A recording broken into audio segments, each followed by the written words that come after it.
বাংলাদেশের মাধ্যমে তাদের সিকিউরিটি যে কিভাবে ক্ষতিগ্রস্ত হতে পারে এই জন্য তারা খুব চিন্তিত ভারত। বাংলাদেশে একটি গোষ্ঠীকে, একটি ব্যক্তিকে, একটি দলকে অব্যাহতভাবে ক্ষমতায় রেখে তাদের স্বার্থ সিদ্ধি করা। যদি বাংলাদেশ ভারত সম্পর্ক এগিয়ে নিয়ে যাওয়ার প্রয়োজন আপনারা মনে করেন এজ এ সাংবাদিক, you have to create a new narrative. বিষয়টা হচ্ছে ভারত বাংলাদেশ নিয়ে, এবং ভারত বাংলাদেশের মধ্যে নদী হচ্ছে একটা বিষয়। সুতরাং আমি মনে একটু ভারত বাংলাদেশ সম্পর্কটা একটু সামান্যভাবে আলোচনা করি, তারপর নদীর উপর দু চারটা কথা বলব। আমার কাছে কয়েকদিন আগে ভারতের 5জন সাংবাদিক আসছে দিল্লি থেকে। তো ওরা 5জন আমার সাথে দেখা করতে চায়, কথা বলতে চায় বাংলাদেশ ভারত সম্পর্ক নিয়ে। তো আমি বললাম ঠিক আছে। তো আমি ওনাদের সাথে বসলাম, দীর্ঘ আলোচনা, আমি 2 ঘন্টার উপর আলোচনা হয়েছে বাংলাদেশ ভারত সম্পর্ক। তো ওরা আমাকে জিজ্ঞেস করছে, তাইলে আপনি কীভাবে ফিল করেন বর্তমানে বাংলাদেশ ভারত রিলেশনশিপটা? আমি বললাম, দেখো, বাংলাদেশ ভারত রিলেশনশিপের মধ্যে যে ভারতের পক্ষ থেকে বাংলাদেশকে নিয়ে একটা ন্যারেটিভ আছে,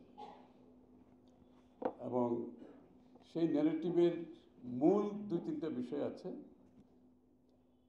সেটা একটা হচ্ছে সিকিউরিটি ইস্যু, যে বাংলাদেশ ভারতের মধ্যে security issue, they are very worried about ভারতের সিকিউরিটি। বাংলাদেশের মাধ্যমে তাদের সিকিউরিটি যে কিভাবে ক্ষতিগ্রস্ত হতে পারে এই জন্য তারা খুব চিন্তিত ভারত। এটা হচ্ছে একটা সিকিউরিটি ইস্যু। আরেকটা হচ্ছে হিন্দু মুসলিম ইস্যু, হিন্দুদের উপর নির্যাতন ইত্যাদি ইত্যাদি, যে হিন্দুদের প্রোটেকশন বাংলাদেশে নাই, বাংলাদেশ সরকার নিশ্চিত করে নাই, এবং সেটা আরেকটা বিষয়।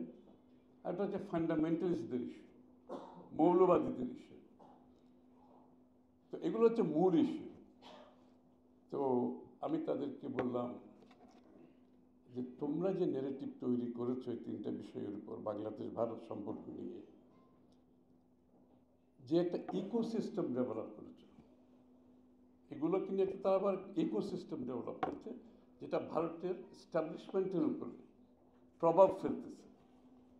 এবং এই ইকোসিস্টেমের মধ্যে ওদের কিন্তু কূটনীতিবিদ আছে, রাজনীতিবিদ আছে, মিডিয়া আছে, সর্বস্তরের একাডেমিক আছে, এরা সবাই আছে কিন্তু।